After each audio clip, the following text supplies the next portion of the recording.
Chapter 21, Black Star and Night. The time had come for Veneers and Bess to leave their retreat. They were at great pains to choose the few things they would be able to carry with them on the journey out of Utah. "Bern, what kind of a pack's this, anyway?" questioned Bess, rising from her work with reddened face. Veneers, absorbed in his own task, did not look up at all, and in reply he said he had brought so much stuff from Cottonwoods that he did not recollect half of it. "A woman packed this," Bess exclaimed. He scarcely caught her meaning, but the peculiar tone of her voice caused him instantly to rise, and he saw Bess on her knees before an open pack, in which he realized was the one given him by Jane. "By George!" he ejaculated guiltily, and then at sight of Bess's face he laughed outright. "A woman's packed this," she repeated, fixed, woeful, tragic eyes on him. "Well, is that a crime? There is a woman after all?" "Now, Bess, you lied to me." Then and there Veneers found it imperative to postpone work for the present. All her life Bess had been isolated, but she had inherited certain elements of the eternal feminine. "But there was a woman. You did lie to me," she kept repeating after he had explained. "What of that, Bess? I'll get angry with you in a moment. Remember, you've been pent up all your life. I venture to say that if you'd been out in the world, you'd have had a dozen sweethearts and have known many a lie before this." "I wouldn't anything of the kind," declared Bess indignantly. "Well, perhaps not lie, but you'd have had sweethearts. You couldn't have helped that, being so pretty." This remark appeared to be a very clever and fortunate one, and the work of selecting and then of stowing all the packs in the cave went on without further interruption. Veneers closed up the opening of the cave with a thatch of willows and aspens, so that not even a bird or a rat could get into the sacks of grain. And this work was in order with the precaution habitually observed by him.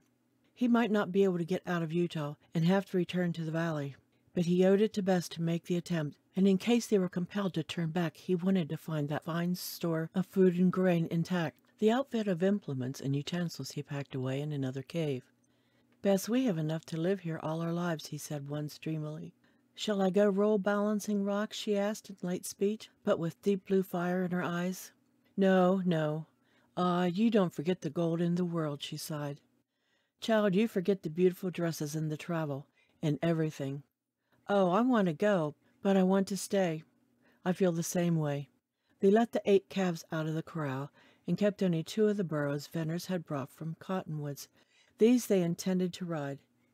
Bess freed all her pets, the quail and rabbits and foxes. The last sunset and twilight and night were both the sweetest and saddest they had ever spent in Surprise Valley. Morning brought keen exhilaration and excitement.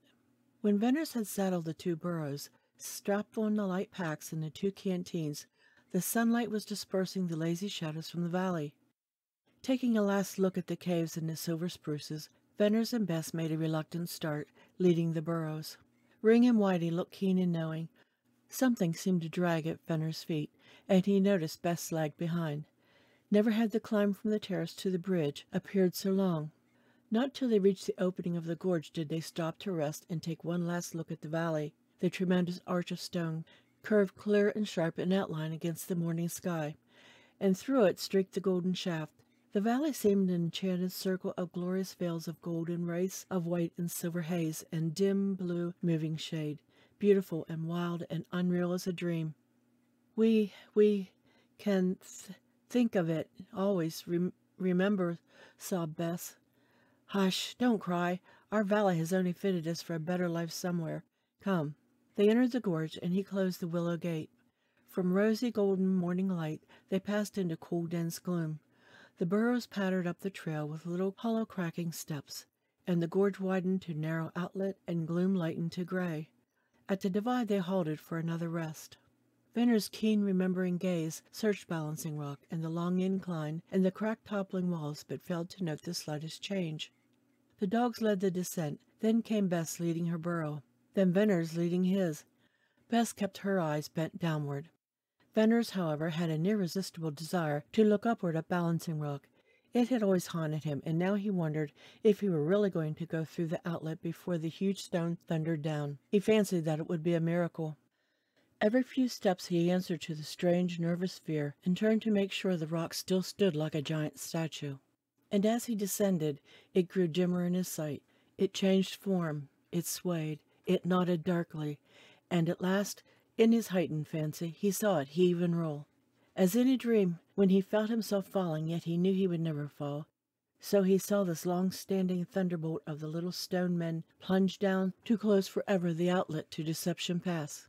And while he was giving way to unaccountable dread imaginations, the descent was accomplished without mishap. "I'm glad that's over," he said, breathing more freely. "I hope I'm by that hanging rock for good and all. Since almost the moment I first saw it, I've had an idea that it was waiting for me. Now, when it does fall, if I'm thousands of miles away, I'll hear it." With the first glimpses of the smooth slope leading down to the grotesque cedars and out to the pass, Venner's cool nerve returned. One long survey to the left, then one to the right, satisfied his caution. Leading the burros down to the spur of rock, he halted at the steep incline. "Bess, here's the bad place, the place I told you about, with the cut steps. You start down, leading your burro. Take your time and hold on to him if you slip. I've got a rope on him and a half-hitch to this point of rock, so I can let him down safely. Coming up here was a killing job, but it'll be easy going down." Both burros passed down the difficult stairs cut by the cliff dwellers, and did it without a misstep. After that, the descent down the slope and over the mile of scrawled, ripped, and ridged rock required only careful guidance, and Venners got the burros to the level ground in a condition that caused him to congratulate himself. "Oh, if only we had Wrangle," exclaimed Venners, "but we're lucky. That's the worst of our trail past. We've only men to fear now. If we get up in the sage, we can hide and slip along like coyotes." They mounted and rode west through the valley and entered the canyon. From time to time, Venners walked, leading his burro. When they got by all the canyons and gullies opening into the pass, they went faster and with fewer halts. Venners did not confide in Bess the alarming fact that he had seen horses and smoke less than a mile up one of the intersecting canyons. He did not talk at all. After long he had passed this canyon and felt secure once more in the certainty that they had been unobserved. He never relaxed his watchfulness. But he did not walk any more, and he kept the burros at a steady trot. Night fell before they reached the last water in the pass, and they made camp by starlight. Venners did not want the burros to stray, so he tied them with long halters in the grass near the spring. Bess, tired out and silent, laid her head in a saddle and went to sleep between the two dogs. Venners did not close his eyes. The canyon's silence appeared full of the low, continuous hum of insects. He listened until the hum grew into a roar, and then, breaking the spell, once more he heard it low and clear. He watched the stars and the moving shadows, and always his glance returned to the girl's dimly pale face, and he remembered how white and still it had once looked in the starlight. And again stern thought fought his strange fancies. Would all his labor and his love be for naught? Would he lose her after all? What did the dark shadow around her portend? Did calamity lurk on that long upland trail through the sage? Why should his heart swell and throb with nameless fear? He listened to the silence and told himself that in broad light of day he could dispel this leaden-weighted dread.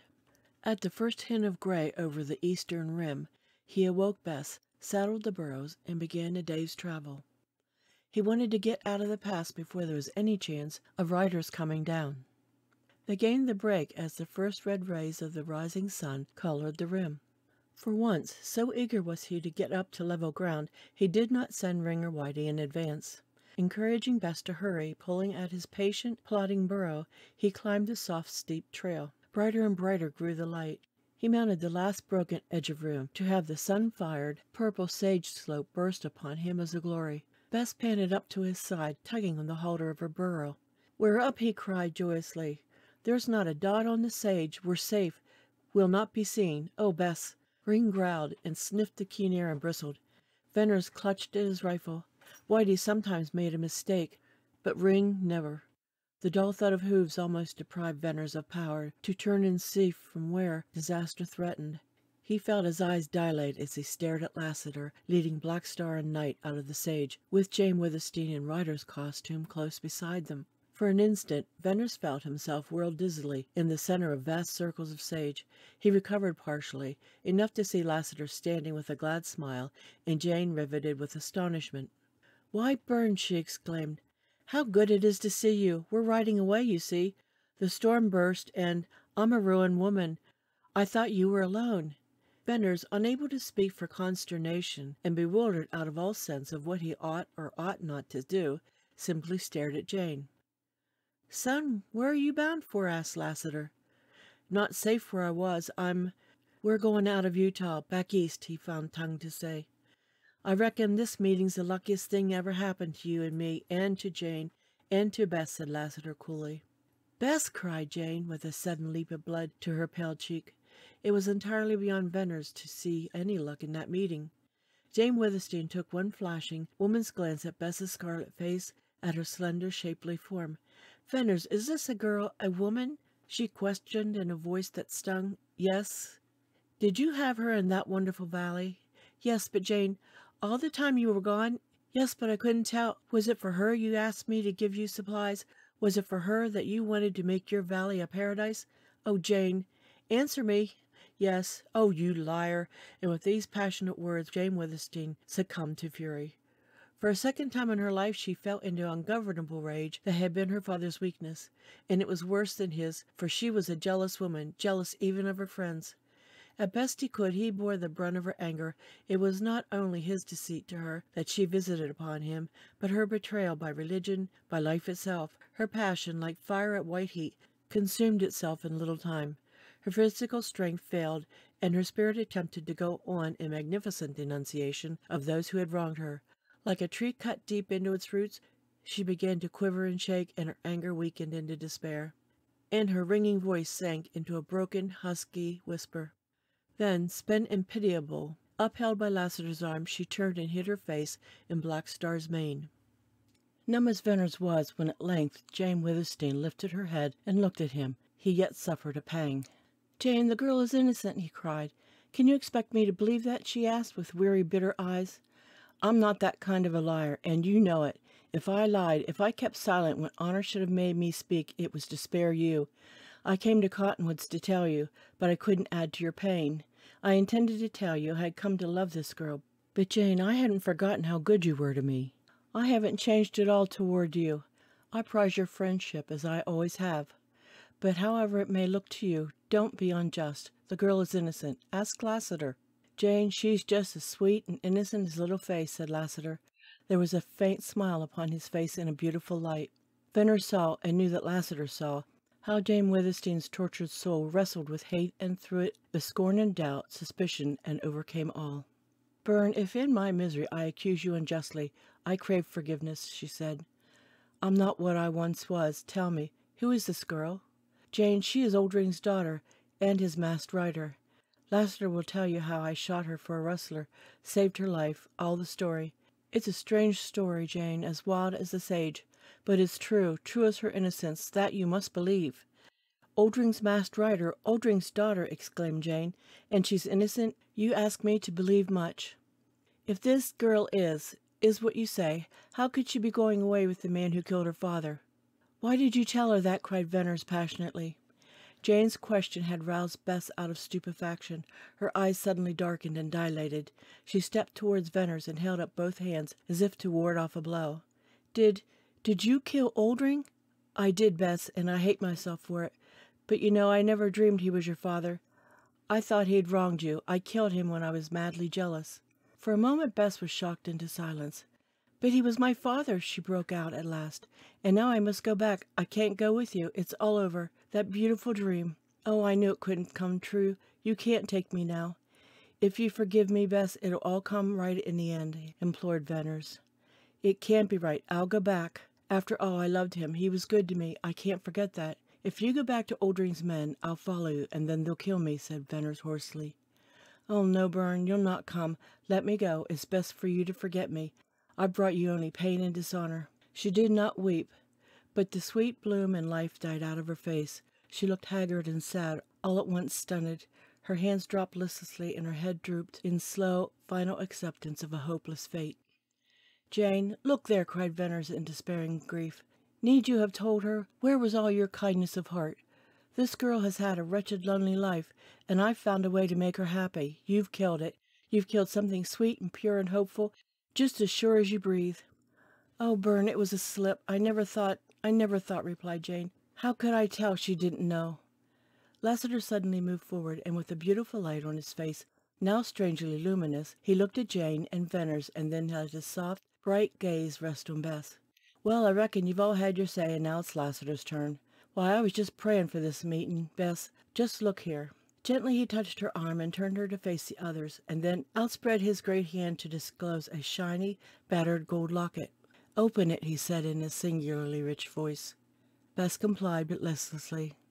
"Jane, Venners, come close," went on Lassiter. "Take a look at the picture. Don't you know the woman?"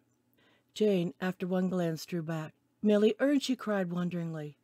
Venners, with a tingling pulse, with something growing on him, recognized in the faded miniature portrait the eyes of Millie Ern. "Yes, that's Millie," said Lassiter softly. "Bess, did you ever see her face? Look hard, with all your heart and soul." "The eyes seem to haunt me," whispered Bess. "Oh, I can't remember. They're eyes out of my dreams, but... Lassiter's strong arm went round her, and he bent his head. "Child, I thought you'd remember her eyes. She's the same beautiful eyes you'd see if you looked in a mirror or a clear spring. They're your mother's eyes. You are Millie Ern's child. Your name is Elizabeth Ern. You're not Oldring's daughter. You're the daughter of Frank Ern, a man once my best friend. Look, here's his picture beside Millie's. He was handsome, and as fine and gallant a Southern gentleman as I ever seen. Frank came from an old family. You come from the best of blood, lass, and blood tells." Bess slipped through his arm to her knees, and hugged the locket to her bosom, and lifted wonderful yearning eyes. "It can't be true." "Thank God, lass, it is true," replied Lassiter. "Jane and Bern here, they both recognize Millie. They see Millie in you. They're so knocked out they can't tell you, that's all." "Who are you?" whispered Bess. "I reckon I'm Millie's brother and your uncle, Uncle Jim. Ain't that fine? Oh, I can't believe... Don't raise me, Bern. Let me kneel. I see truth in your face and in Miss Withersteen's, but let me hear it all on my knees. Tell me how it's true." "Well, Elizabeth, listen," said Lassiter. "Before you was born, your father made a mortal enemy of a Mormon named Dyer. They was both ministers and come to be rivals. Dyer stole your mother away from her home. She gave birth to you in Texas 18 years ago. Then she was taken to Utah, from place to place, and finally to the last border settlement, Cottonwoods. You was about 3 years old when you was taken away from Millie. She never knew what had become of you, but she lived a good while hoping and praying to have you again. Then she gave up and died, and I may as well put in here your father died 10 years ago. Well, I spent my time tracing Millie, and some months back I landed in Cottonwoods. And just lately I learned all about you. I had a talk with Oldrin and told him you was dead, and he told me what I had so long been wanting to know.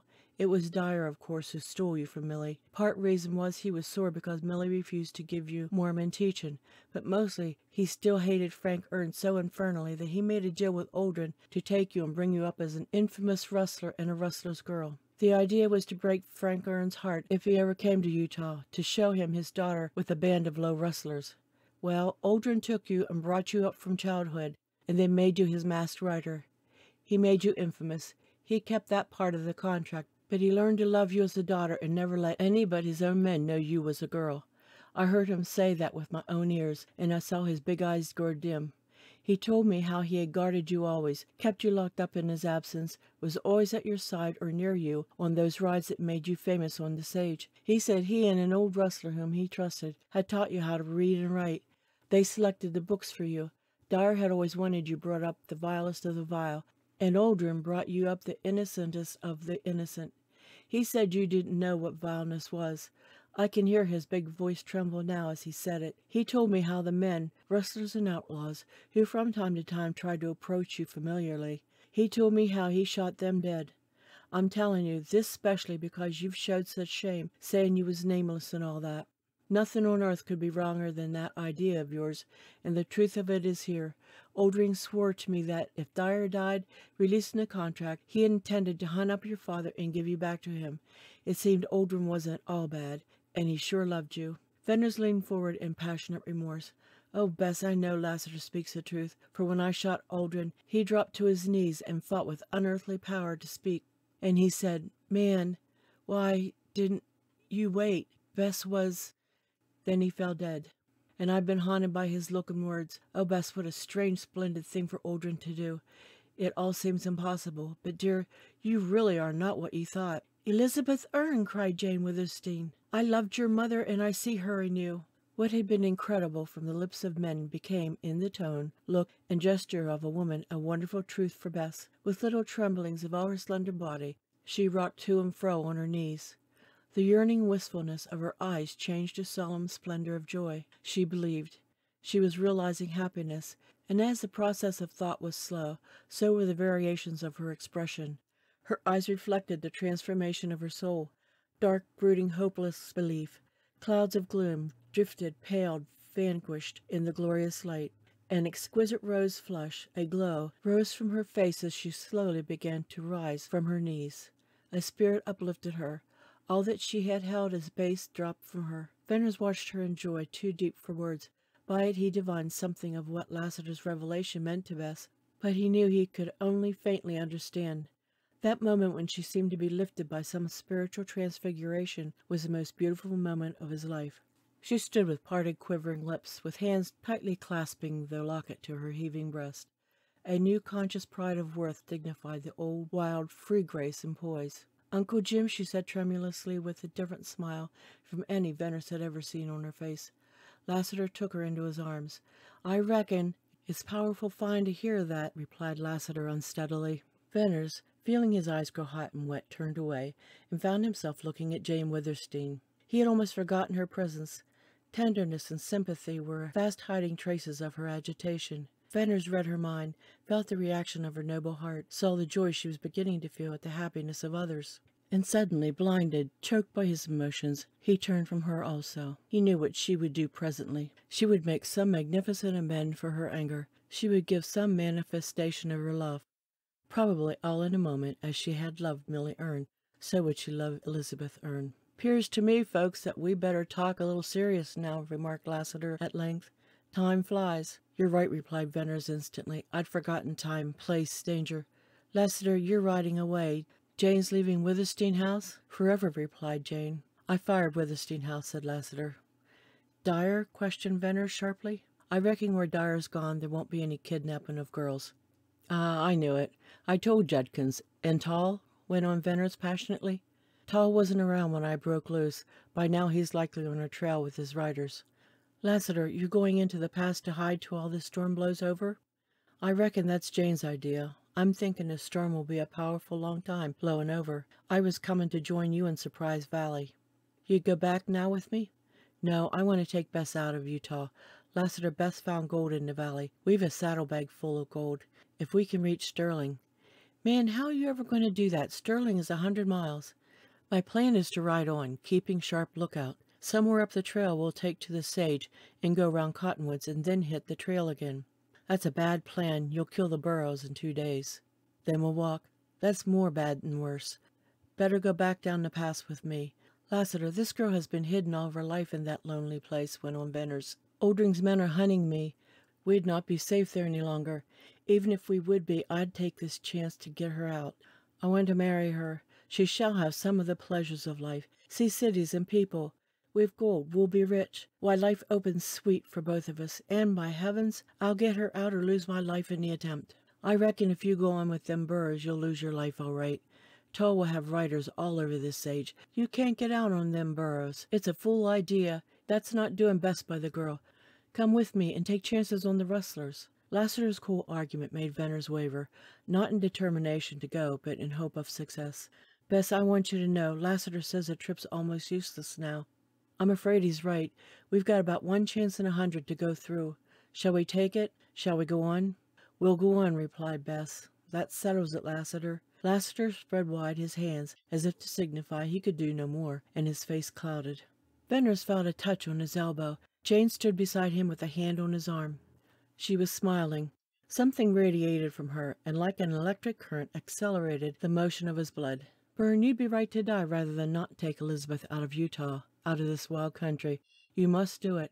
You'll show her the great world and all its wonders. Think of how little she has seen. Think what delight is in store for her. You have gold. You will be free. You will make her happy. What a glorious prospect. I share it with you. I'll think of you, dream of you, pray for you." "Thank you, Jane," replied Veneers, trying to steady his voice. "It does look bright. Oh, if only we're across that wide, open waste of sage." "Bern, that trip's as good as made. It'll be safe, easy. It'll be a glorious ride," she said softly. Venner stared. Had Jane's troubles made her insane? Lassiter, too, acted queerly, all at once beginning to turn his sombrero round and round in hands that actually shook. "You're a rider. She is a rider. This will be the ride of your lives," added Jane, in that same soft undertone, almost as if she were musing to herself. "Jane," he cried, "I give you Black Star and Night." "Black Star and Night," he echoed. "It's done. Lassiter, put our saddlebags on the burros." Only when Lassiter moved swiftly to execute her bidding did Venner's clogged brain grasp at literal meanings. He leaped to catch Lassiter's busy hands. "No, no, what are you doing?" he demanded in a kind of fury. "I won't take her racers. What do you think I am? It'd be monstrous." "Lassiter, stop it, I say. You've got her to save. You're miles and miles to go. Tall is trailing you. There are rustlers in the pass. Give me back that saddlebag." "Son, cool down," returned Lassiter, in a voice he might have used to a child. But the grip with which he tore away Venner's grasping hand was that of a giant. "Listen, you fool boy." Jane sized up the situation. "The burros will do for us. We'll sneak along and hide. I'll take your dogs and your rifle. Why, it's the trick. The blacks are yours, and sure as I throw a gun, you're going to ride safe out of the sage." "Jane, stop him. Please, stop him," gasped Venners. "I've lost my strength. I can't do anything. This is hell for me. Can't you see that? I've ruined you. It is through me you lost all. You've only Black Star and Night left. You love these horses. Oh, I know how you must love them now. You're trying to give them to me, to help me out of Utah, to save the girl I love. That will be my glory." Then in a white, rapt face, in the unfathomable eyes, Venner saw Jane Withersteen in supreme moment.